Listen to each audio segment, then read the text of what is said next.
Police station આવેલા ફરિયાદીની જો ફરિયાદ લેવામાં નહીં આવે, તેની વાત સાંભળવામાં નહીં આવે ને જો તે ગાંધીનગર પહોંચી ગયો તો પછી આ પોલીસ અધિકારી અને કર્મચારીને જવાબ આપવાના પણ ફાંફા પડી જશે। વિગતવાર વાત કરવી છે ડીજીપીએ શું આદેશ આપ્યા છે તેની।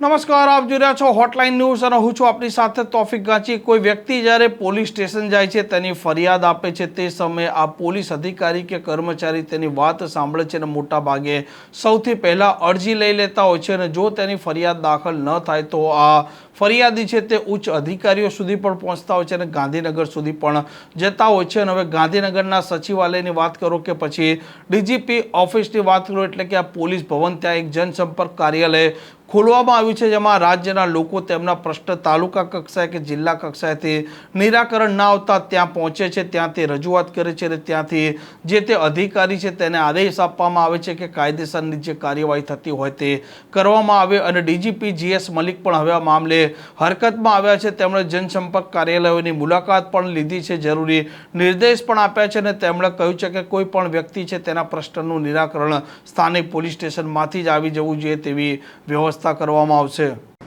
આજે આપણે જનસંપર્ક કેન્દ્ર જે હોમ ડિપાર્ટમેન્ટમાં છે ત્યાંની મુલાકાત લીધી અને જે આપ ડીજી ઓફિસમાં જે જનસંપર્ક કાર્યાલય છે અહીંની પણ મુલાકાત લીધી।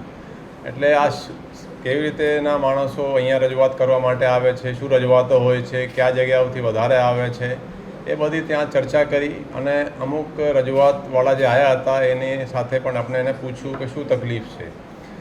આમ તો જે રજૂઆતો છે એ જિલ્લામાં જ એનો નિકારણ થઈ જાય, એટલે જે પોલીસ સ્ટેશન લેવલે થાય મેક્સિમમ એ સૌથી સારો।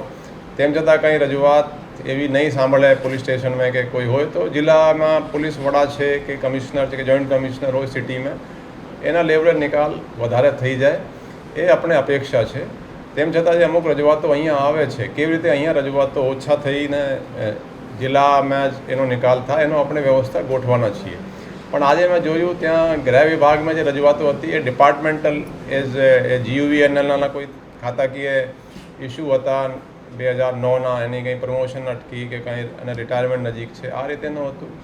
અને અહીંયા જે છે એ સુરત શહેરના એક છેતરપિંડીના 2 કરોડથી ઉપરના આ એક ઇસ્યુ છે। અમુક વખતે પોલીસ એવું પણ જોઈએ કે સિવિલ મેટર છે કે ક્રિમિનલ મેટર છે, છેતરપિંડીના કેસો એ પણ છે, પણ જે રજૂઆતો અહીંયા આવશે એમાં તરત જ નિકાલ અહીંયાથી ત્યાં મોકલીને એનો નિકાલ ન્યાયિક થાય એ પણ આપણે બિલકુલ વ્યવસ્થા કરીએ। આમ જ્યારે તમારા પોલીસ સ્ટેશનમાં કોઈ વ્યક્તિ ફરિયાદ કરવા આવે તે સમયે તેને મળજો, તેની વાત સાંભળજો અને જો કાયદેસરની કાર્યવાહી થતી હોય તો નિયમ અનુસાર તેનો ગુનો દાખલ કરાવજો। પરંતુ જો તેને ધક્કા ખવડાયા અને તે ગાંધીનગર સુધી પહોંચ્યા તો આ પોલીસ અધિકારી અને કર્મચારી છે તેમને ડીજીપીને જવાબ આપવામાં પણ ફાંફા પડી જશે। આ પ્રકારના સમાચાર માટે હોટલાઇન ન્યૂઝની આ ચેનલને લાઇક, શેર અને સબસ્ક્રાઇબ કરવાનું ભૂલતા નહીં। નમસ્કાર। આવા પ્રકારના વિડીયો તમને જોવા ગમતા હોય તો હોટલાઇન ન્યૂઝ ચેનલને લાઇક, શેર અને સબસ્ક્રાઇબ કરો।